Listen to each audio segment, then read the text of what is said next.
Halo, Assalamualaikum warahmatullahi wabarakatuh. Bertemu kembali dengan saya, Laili Nur Ruswatul Hasanah. Nah, setelah selesai mengikuti program pelatihan prakerja dengan kelas Neuro Language Programming, nah, tiba saat ini saya untuk melakukan unjuk keterampilan. Nah, dalam sesi ini saya akan membuat sebuah review tentang aplikasi NLP dalam kehidupan sehari-hari. Nah, sebagaimana namanya, NLP merupakan suatu metode pendekatan psikologi dan komunikasi yang berfokus pada hubungan antara pikiran, bahasa, dan pola perilaku. Nah, NLP merupakan metode untuk meningkatkan pemberdayaan kualitas seseorang dengan melakukan pemrograman pikiran menggunakan bahasa dan komunikasi.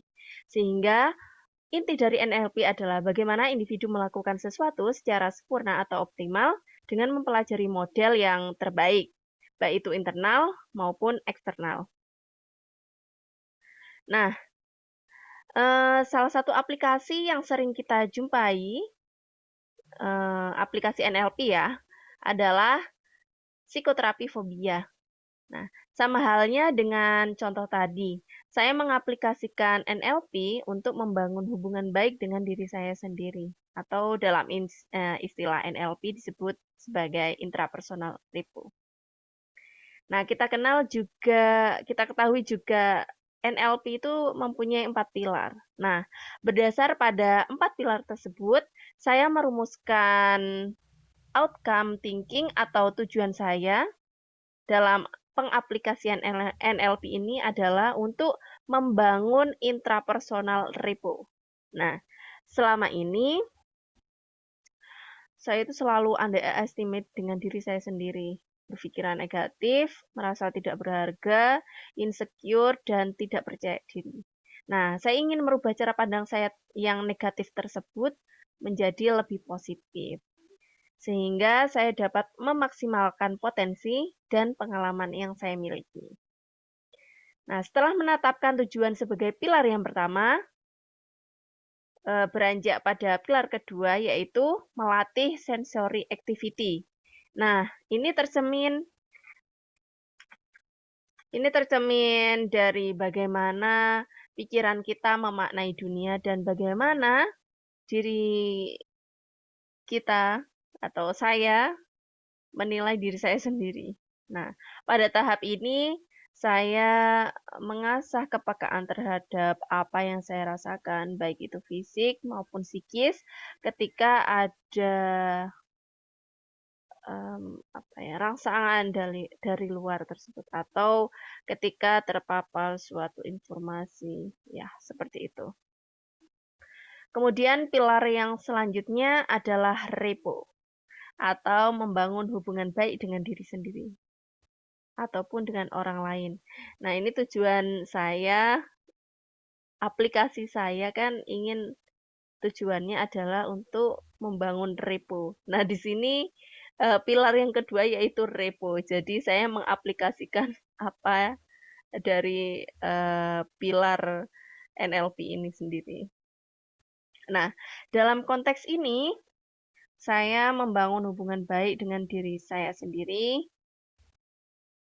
Nah, hal yang saya lakukan adalah membangun karakter dan self-management.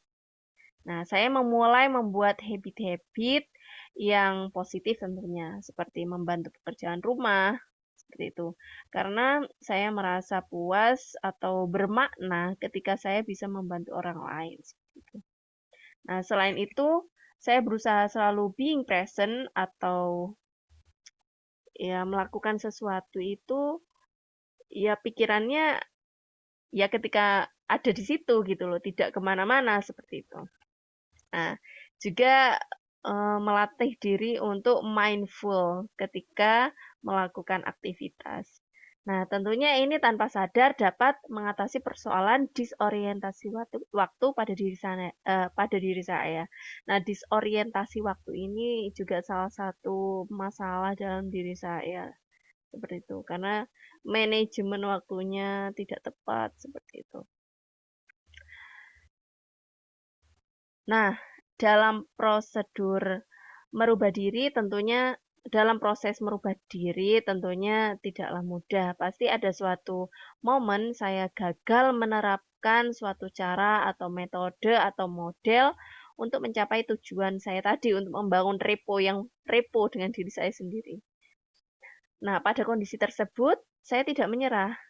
Saya mencari cara atau metode atau model lain. Nah, ya inilah yang kemudian dalam NLP disebut sebagai behavioral flexibility. Ya, ini merupakan pilar keempat. Nah, itulah tadi 4 pilar yang membantu saya menentukan milestone untuk mencapai tujuan intrapersonal repo dan merubah cara pandang saya terhadap diri saya sendiri. Nah, dalam membangun hubungan baik dengan diri sendiri, saya menggunakan model pembelajaran bawah sadar dan pembelajaran eksperiensial tentunya. Nah, dalam pembelajaran bawah sadar, saya menggunakan teknik afirmasi diri dengan menerapkan pola-pola kalimat efektif dan pola komunikasi hipnotik yang disampaikan pada diri saya sendiri. Nah, selain itu, melalui pembelajaran bawah sadar, saya jadi lebih aware dengan apa yang saya dengar, apa yang saya lihat, dan atau di lingkungan seperti apa yang saya berada sebetulnya. Karena sebagaimana kita pahami bahwa 88% dari pikiran kita adalah pikiran bawah sadar. Dan segala sesuatu yang kita lihat, kita dengar, kita rasakan itu tersimpan di dalam memori kita yang yaitu akan berpengaruh pada diri kita baik psikis maupun fisik. Nah, kembali lagi pada pembelajaran bawah sadar. Nah, salah satu kalimat hipnotik yang saya perdengarkan kepada diri saya sendiri di antaranya seperti kan pengalamanmu sudah banyak, pasti kamu bisa mengerjakannya. Nah, ini biasanya saya gunakan ketika saya mengerjakan sesuatu dan itu berat seperti itu. Terus kemudian seperti kamu kan punya niat baik, pasti nanti Allah menolongmu. Nah, seperti itu. Itu kalimat-kalimat hipnotik yang biasa saya gunakan seperti itu. Terus juga ini kan kalimat hipnotik itu harus positif. Nah, jadi kamu kamu tidur tidur lebih awal ya. Gitu. Instead of jangan tidur malam-malam seperti itu. Nah, itulah tadi pembelajaran ya, penerapan pembelajaran bawah sadar yang saya terapkan untuk membangun hubungan baik dengan diri saya sendiri. Kemudian di situasi tertentu, terkadang kalimat-kalimat afirmasi, hipnotik itu tidak cukup mampu menggerakkan saya. Sehingga saya menggunakan teknik pembelajaran eksperiensial yang menitik beratkan pada pengalaman melakukan sesuatu. Tentunya pengalaman yang konkret ya. Sehingga saya harus terjun langsung melakukan sesuatu. Seperti contohnya, saya dari literatur yang pernah saya baca, jika stres, nah, intinya seperti ini, jika stres, coba olahraga.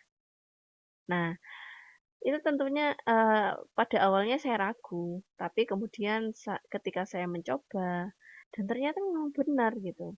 Stres akan hilang setelah saya berolahraga dan saya menjadi lebih bersemangat untuk beraktivitas.